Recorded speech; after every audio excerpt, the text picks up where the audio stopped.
we've got the Honu. This is another board that's been in the Soulcraft lineup for quite a while. This board I felt was pretty similar to the Voodoo with its wide tail.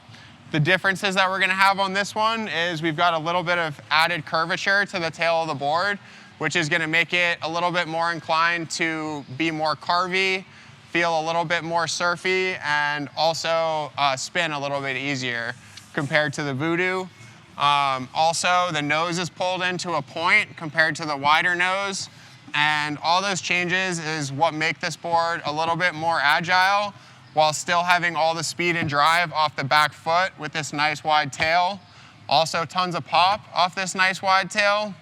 And this board, I'm going to say, really is going to shine for an intermediate rider, especially a rider that's on the heavier side or a rider that doesn't necessarily have the biggest wave, because you're going to have all the surface area you need to not have to worry about pumping too much on this board. This board, as well as being very wide in the tail, is also pretty thick in the tail. So similar to the Voodoo, you can lean back and actually gain speed rather than losing it. So that's a huge benefit.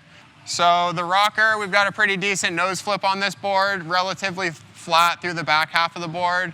So definitely very fast, but still got enough nose flip on it to where you don't have to worry about ever digging the nose or anything like that.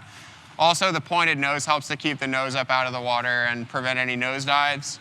So yeah, pretty fast rocker profile on this board.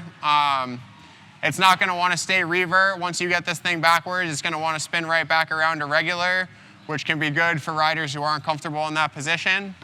So all around, I would say this is a great board for an intermediate rider, especially somebody who's a little bit on the heavier side or somebody who doesn't have the biggest wave.